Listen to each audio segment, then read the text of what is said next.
Banyak. Ilahi lastu lil firdausi ahla wala aqwa alan naril jahimi. Oh Tuhan, aku bukanlah ahli surga, juga tak mampu menahan siksa neraka. Dhunubi mithlu a'dadir limali fa innaka ghafirul dzambil azimi. Dosa-dosaku tak terhitung bagai debu. Sesungguhnya Engkaulah pengampun dosa-dosa besar. Dan kadang sialah bumi boleh dan kita. Ya Bu. Maka mari kita hindari dosa, kita bertaubat ke Allah kalau pernah melakukan itu. Di antara dosa dan kadang satu syirku billah, mempersekutukan Allah, syirik. Dan paling ketek itu dia yang paling kadang menyembah selain Allah. Ada cerita disampaikan oleh Imam Al-Ghazali dalam kitab Niat wal Ikhlas was Sidqi. Kata beliau, ada seorang abid, seorang ahli ibadah, dia rajin ibadah, taat ibadah, banyak puluh punya jamaah. Ada salah seorang jamaah mengadu kepadanya, wahai Syekh, itu di kampung Subala ada orang menyembah batang kayu ini. Tolonglah bantu untuk meluruskan. Baiklah abid tadi ke kampung Subala, dia bawa kapal. Tujuannya apa? Untuk menambang batang kayu itu. Ketika di perjalanan timbullah setan merayu. Kata setan, wahai abid, wahai seorang ahli ibadah, mengalah kau repot-repot pula ke kampung Subala tu anjalah kau berzikir saja dengan Allah, anjalah kau baca Quran. Kata si abid pun tak, baca Quran itu ibadah, zikir ibadah, ikut pun ibadah. Lalu nyobantinglah setan tadi sampai jatuh. Nyo kapung setan tadi, nyo akon bukti kali setan tadi. Saya kaya setan dapat dia minta tu, apa yang mudah-mudahan dilapikan dia. Lalu berjalan no abid tadi rayu dia. Nyo banting dia di si abid tadi sampai kemudian tak berayu. Lalu akhir si bini ko ka setan ko kepada si abid, wahai tuan, ambo ingin sebenarnya membantu engkau. Ambo tahu engkau ada masalah. Ambo ada jalan kedua. Apa yang kau maksud? Lampihan ambo dulu baru mau kecil. Akhirnya lampihan. Kecil setan. Ambo tahu engkau kan orang bansai. Saudara di sana engkau pun banyak dan bansai. Ingin engkau membantunya kan? Yo. Ini dosa kau baik. Kamu semalam kau balik. Zikir aja doa sajalah. Sudah tu, engkau akan membahagiakan setiap engkau bangun di pagi hari 2 keping emas di balik bantal. Itu engkau bahagiakan ke sana. Begitu syaitan membenturkan ibadah. Ya, tapi dia telah beda.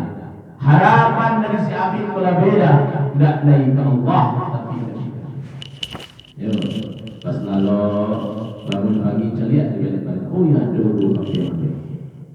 Ya, sehari 2 hari, 2 pagi 3 pagi berlalu yang kesekian, pas bangunnya cari di balik bantal tidak ada wami. Berarti pengutu. Yo ambil kapak balik pai yo balik ke kampung sebelah ingin melanjutkan niat menan dulu. Tapi lah beda keadaan. Tiba iblis syaitan tadi. Hei tuan, kamu kau bingung. Ambo ke kampung sebelah, engkau bertutur. Ambo akan tabang motor kayu sebelah yang disimpan orang. Jangan kayu. Penting diambil ke syaitan tadi. Tapi apa yang terjadi? Yang terjadi bukannya syaitan yang jatuh, tapi si Abid kolah atau si Syekh kolah kemudian yang dibanting oleh syaitan. Sampai jatuh tidak bisa bergerak. Bangun kemudian itu. Kecil iblis, engkau nak sakwe waktu tu lain. Kalau waktu tu niatnya nurun ke Allah. Kalau kini niatnya lantaran dari utoi ini, sakit hati bayi ke kampung sebelah. Makulah lama, tak boleh. Kamu tak boleh kepada Allah boleh. Jadi fokus kita ke Allah.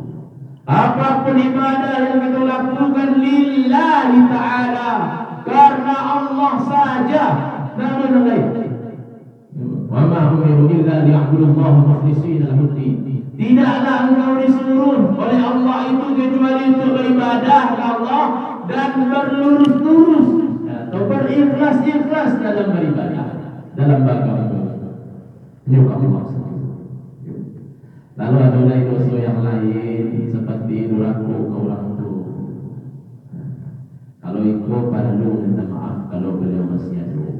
Kalau tidak ada lagi doakan dan kita menyasar di kemudian hari. Kalau dia lah menikah bagi kita nak orang tua lain dia lah mengakui. Yo sayang yo rindu yo ke orang tua itu yo katiko beliau masih ada. Kalau tidak ada dia boleh baru dia rindu ke orang tua itu kalau dia tidak ada. Kalau masih ada kadang cuek. Mencari bila tangan saja. Ada seorang anak muda yang kuliah. Satio ada panggilan dan masuk KP nyatur gambar dan keluar gambar orang tuanya. Bahkan ada ngecer gambar orang tuanya sedang mencapai. Ada foto. Diletakkan di sana. Siapapun yang menelepon. Lalu ditanya oleh kawannya, "Bang, kemudian itu kostel. Bang, kemudian itu kostel." Karena ambolah rindu dengan telepon orang tua dan lainnya tidak ada. Beginilah tidak ada lagi. Ibu-ibu bukan ada. Iya, anak kuliah di Padang, di telepon setiap hari. Anak aku tak tahu lo orang gaib telepon. Sehari diambil, sehari tak diambil. Alasannya sibuk kuliah padahal lalu. Nah, tak ada orang gaib baru biasa. Tak ada warna dan telepon lain. Baru tapi lagi macam mana tadi. Jadi jangan pernah kemudian dikasih usulkan waktu kalau masih. Ada anak duraku. Ini kemudian digeciannya kapaknya, apaknya sakit-sakit, oi pak, apaknya usahaan sama. Kecil apa tu hendak bunuh saja. Ada kecil anaknya jadi. Kecil apaknya kalau kau bunuh dia, jangan bunuh di sini, tu bunuh di ujung jalan sini. Bangun ke ujung jalan sini pak. Kalau di ujung jalan sini dulu ada dulu membunuh apa dia? Apa maksud? Anak yang beraku dan salahkan saja ke anak. Cari lo badan diri orang lain. Ada dokter kandungan di Bukit Tinggi. Itu beliau kalau ada pasien yang susah malayan, nyuari pasien tadi telpon orang lain. Nyukecian ke suami pasien telpon orang lain minta kau. Mengadu pak minta maaf. Baru kau minta maaf. Kamu anak gua, alunnya lah iya dari susahnya orang tua. Maka bisa jadi sebabnya adalah karena anak yang melayani yang pasien kau itu orang tua. Lalu minta maaf sebelum melayani. Lalu yang berikutnya adalah kita mencampurkan keburukan kebaikan dengan keburukan. Dan istiqomah dalam kebaikan. Itu harus istiqomah dalam kebaikan. Apapun proses di awal, mungkin itu ada satu urusan yang diamanahkan oleh Allah atau yang kemudian kita lakukan, bakar ajo dari pagi sampai pulang sore, Pak. Itu kita lalui semua baik-baik saja kita lakukan. Dan pernah kita selipkan keburukan, kejahatan di dalam urusan kita itu. Sebagaimana Imam Al-Ghazali juga mengaturkan di dalam kitab yang sama dengan tadi, kita Niat wal Ikhlas Mustaqim, kata beliau pernah berjumpa dengan seorang sufi, di mana sufi itu kemudian bercerita bahwa dia pernah bermimpi bahwa dirinya lah mati, bahwa dirinya lah meninggal dunia. Lalu kemudian pas meninggal itu ditampakkan oleh Allah balasan atas perbuatannya. Di antara balasan yang nampak itu akhirnya seekor anak kucing yang dahulu pernah ditolong nampak di tepi jalan, dirawat kucing tadi, ini lagi makan, ini lagi ubed sampai kucing tadi sehat, sudah tunjukai dah kemak. Sebentar kebersamaan dengan kucing itu, tetapi kucing itu hadir dalam pembalasan di mahkamah Allah. Tapi ada puluh hewan lain yang bersama sejak belasan tahun yang lalu. Ada seekor keledai yang nyorawat taruh lagi makan, bersama-sama pergi dengan keledai bawa barang dagangan dengan keledai itu. Sehingga banyak kebersamaan sampai belasan tahun, tapi si keledai pun tidak hadir dalam mahkamah Allah, pembalasan Allah. Paham kemudian? Ternyata ketika akan mati, ketika mati keledai itu, dia sedang membawa barang dagangan si sufi itu. Dia bawa barang daganganku, ketika di jalan sakit keledai itu mati. Tak jadi barang sampai ke orang yang membeli itu, peranglah si sufi itu. Dia hari-hari, dia indo-indo keledai, boleh bangkal kau mati gini tadi lah sebelum barang kau bisa lu cari keledai lain. Dia katai-katai ulah, kemudian yang belasan tahun itu menjadi sirna. Tak ada artinya isi Allah Subhanahu wa ta'ala. Lalu yang berikutnya, mari kita jauh harap gitu. Ada orang yang pakai dosa Allah lantaran mencampurkan yang halal dengan yang haram. Ya Pak, dalam mencari rezeki dari Allah, kita usahakan yang halalan thayyibah. Dan pernah belajar kita dari sahabat Nabi Abu Dujana. Beliau rajin salat berjamaah termasuk salat subuh ke subuh. Tetapi kebiasaan beliau di akhir-akhir itu atau beberapa hari terakhir itu adalah selesai salam itu langsung keluar dari masjid dan pulang. Dan berulang-ulang dilaporkan sahabatlah kepada Rasulullah. Lalu Rasulullah panggil, "Hai Abu Dujana, bang kau boleh itu? Tak adakah kau punya keinginan kepada Allah? Tak adakah kau punya harapan kepada Allah Subhanahu wa ta'ala sehingga kau capek pulang?" Kecil Abu Dujana, Rasulullah, ya Rasulullah, takkah kau perhatikan aku bansai, aku dah binti, tentulah keinginan aku lebih banyak daripada Abu Bakar dan kayu, lebih banyak daripada Utsman dan kayu rayu. Tapi bang kau capek pulang. Jadi mereka ya Nabi, kami kan punya tetangga kami di dalamnya ada batang kurma.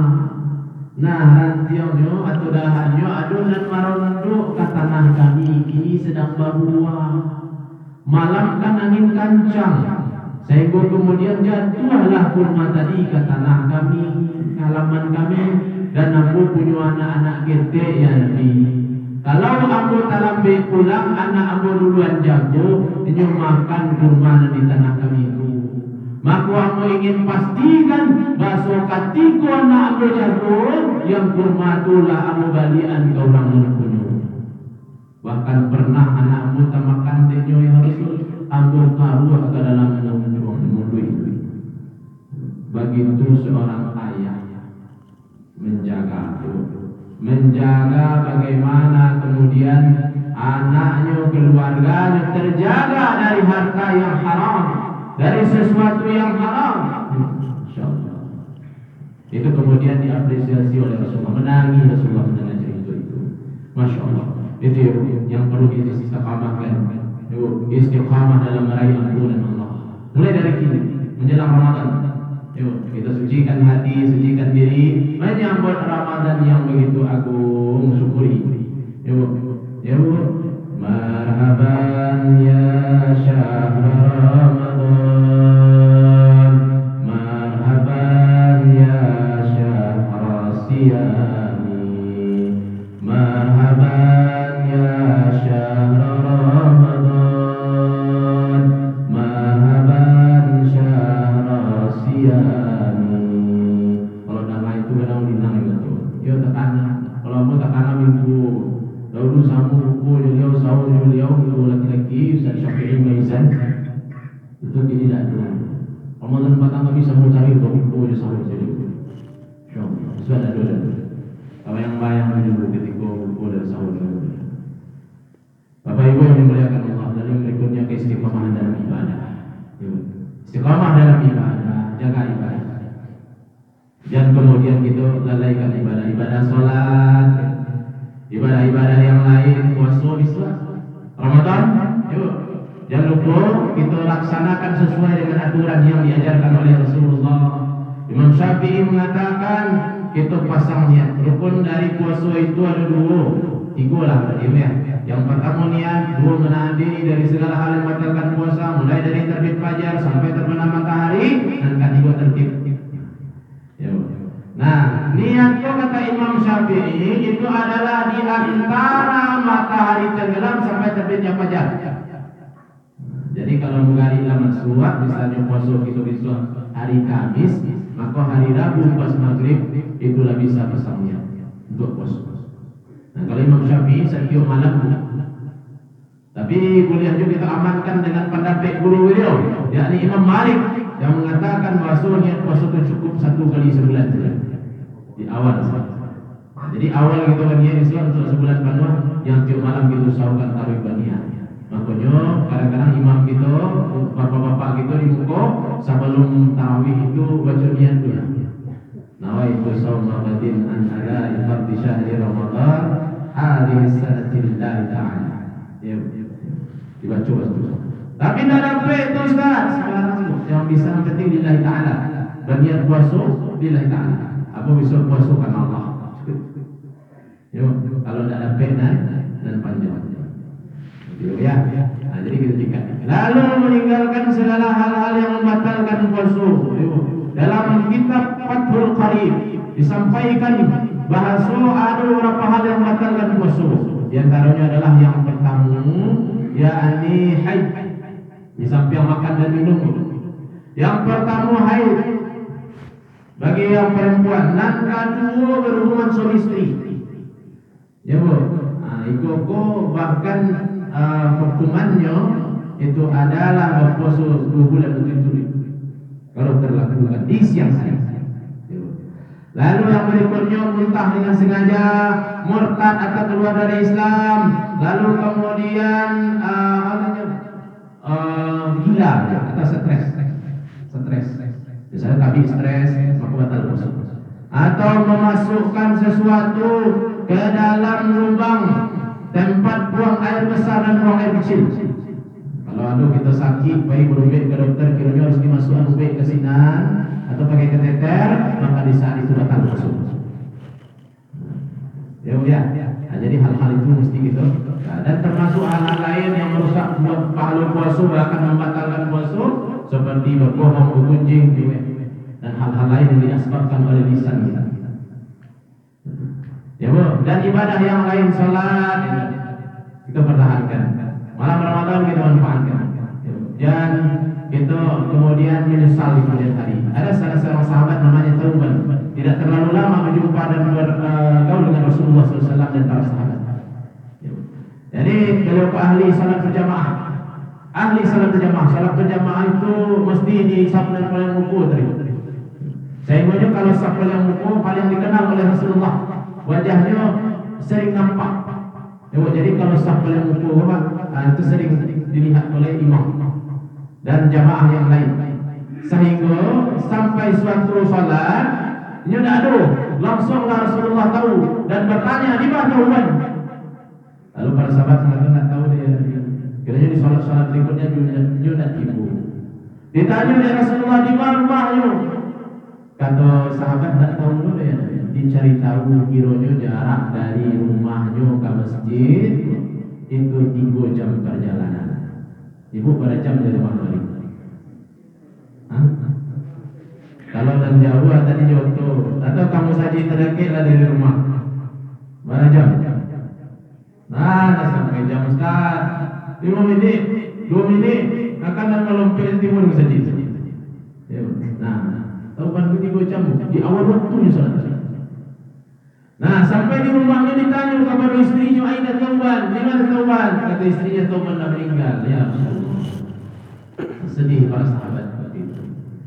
Dan lalu Rasulullah bertanya, "Kok bisa meninggal? Apa penyebabnya?" "Tidak ada tiba-tiba saya Rasul.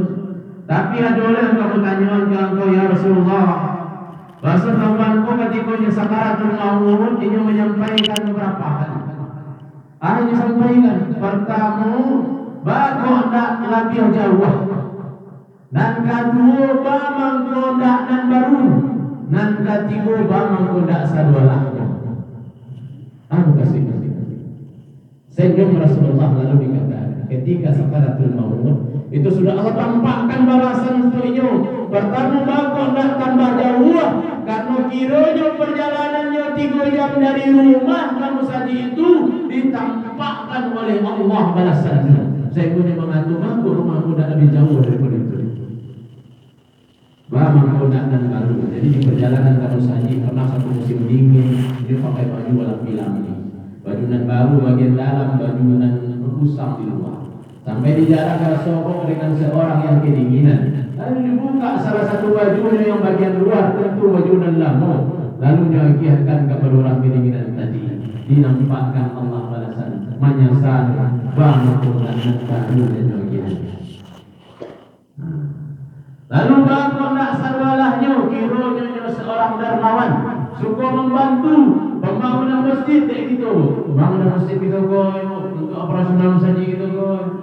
Lalu kegiatan kita itu Masya Allah, gerakan balik ke surau GBS GSB, gerakan balik ke surau, gerakan subuh berjamaah. Dan itu luar biasa. Nah, dibantu. Nah, tapi si Tauban pun nyasa, bang kodak sarwalahnya saking luar biasa balasan bagi Allah untuk orang yang berlimpah dan bersedekah itu. Ya Bu. Jadi rajin untuk masjid, untuk anak yatim, untuk fakir miskin. Tapi kalau untuk anak yatim hati-hati, aja apa, tapi kapak hati-hati. Yuk, Bapak, tadi kecil Ustaz ajak kita membantu anak yatim.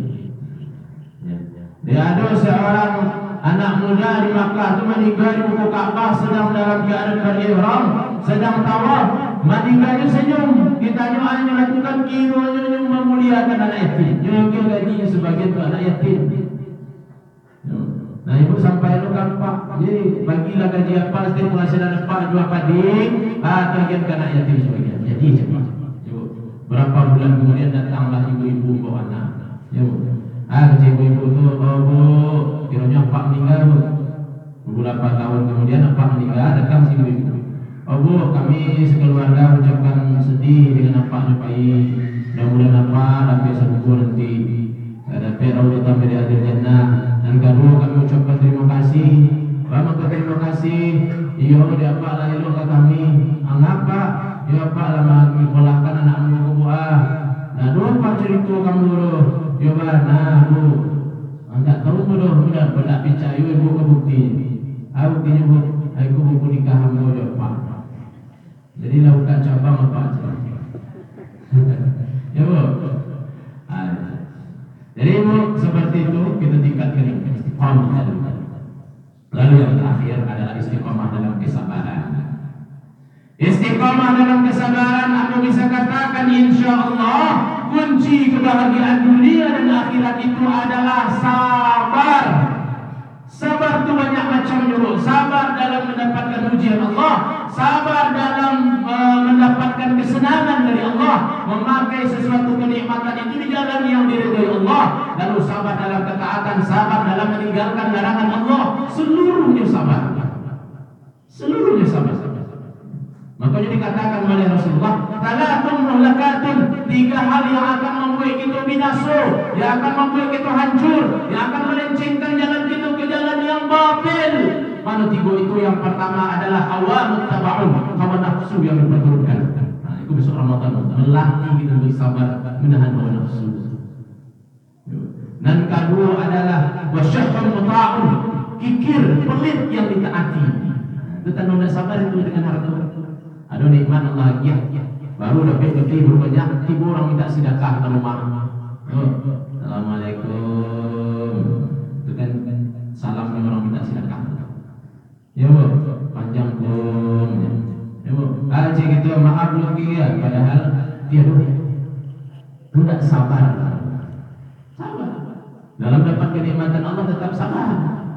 Ya bu. Lalu wa i'jabul mar'i li nafsi, bangga dengan kemampuan diri. Kok banyak kita lah menolong orang, banyak kita lah bermanfaat bagi orang, jangan pernah kita berbangga diri. Sabar. Digoda terjadi pilih itu. Kau kan hebat kau. Sanjung-sanjung oleh pilih. Dipuji pula oleh orang. Aku kembalikan ke Allah. Alhamdulillah. Sabar.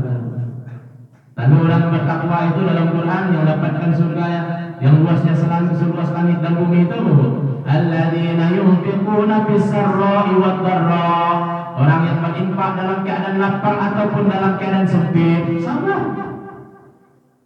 Ya, ada pinti disedekah. Nah, ada pinti sabar sedekah. Sabar dulu. Inti sabar. Ya, wal kazimin al-ghaiz, menahan amarah, sabar.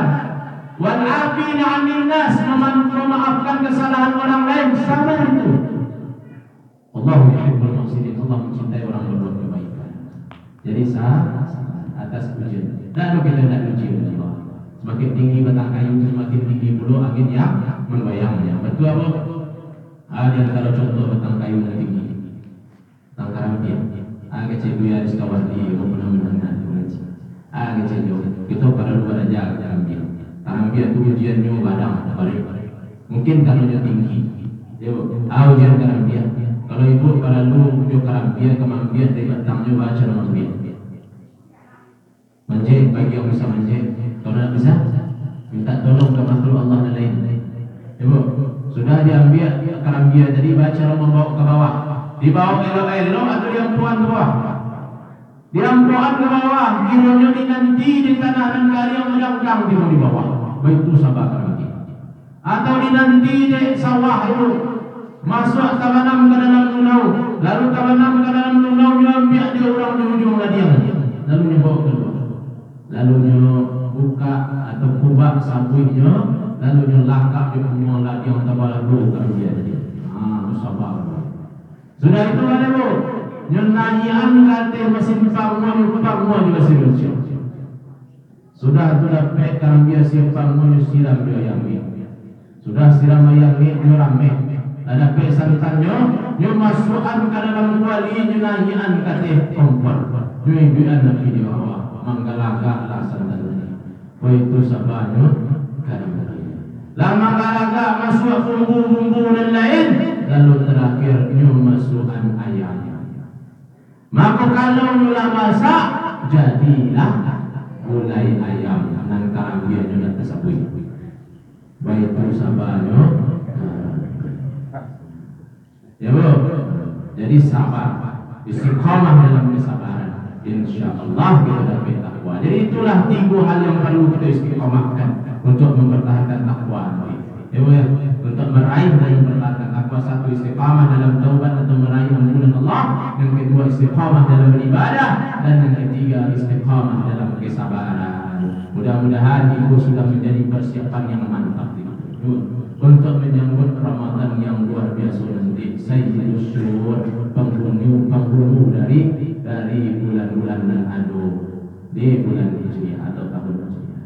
Baik Bapak Ibu yang dimuliakan Allah, itulah kira-kira yang bisa disampaikan pada pagi ini. Tausiah kita, mumpung karena hari dah terang, kita akhiri penyampaian aku pada pagi ini dengan mengucapkan alhamdulillahirabbil alamin, dan mohon maaf atas segala khilaf dan salah. Ambil tutup dengan hadanallahu wa iyyakum ajma'in. Wassalamualaikum warahmatullahi wabarakatuh. Ustaz langsung doa aja Ustaz. depan sana.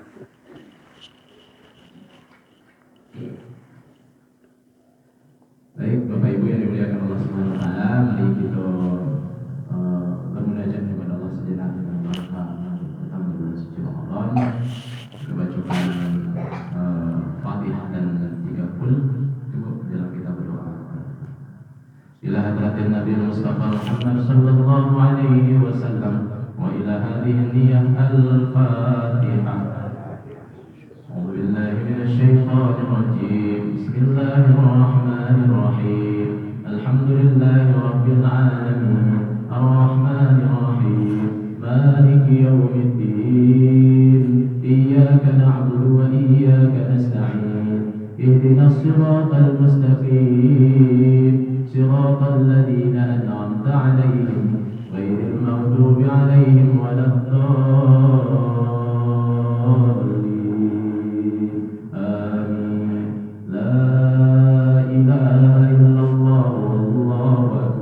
بسم الله الرحمن الرحيم قل هو الله أحد الله الصمد لم يلد ولم يولد ولم يكن له كفوا أحد بسم الله الرحمن الرحيم قل هو الله أحد الله الصمد لم يلد ولم يولد ولم يكن له كفوا أحد بسم الله الرحمن الرحيم قل هو الله أحد الله الصمد لم يلد ولم يولد ولم يكن له كفوا أحد لا إله إلا الله والله أكبر بسم الله الرحمن الرحيم قل أعوذ برب الفلق من شر ما خلق ومن شر غاسق إذا وقب ومن شر النفاثات في العقد ومن شر حاسد إذا حسد لا إله إلا الله والله أكبر بسم الله الرحمن الرحيم قل أعوذ برب الناس ملك الناس إله الناس من شر الوسواس الخناس الذي يوسوس في صدور الناس من الجنة والناس إن الله وملائكته يصلون على النبي يا أيها الذين آمنوا صلوا عليه وسلموا تسليما اللهم صل على سيدنا محمد وعلى آل سيدنا محمد كما صليت على سيدنا إبراهيم وعلى آل سيدنا إبراهيم وبارك على سيدنا محمد وعلى آل سيدنا محمد كما باركت على سيدنا إبراهيم وعلى آل سيدنا إبراهيم في العالمين إنك حميد مجيد. أعوذ بالله من الشيطان الرجيم بسم الله الرحمن الرحيم الحمد لله رب العالمين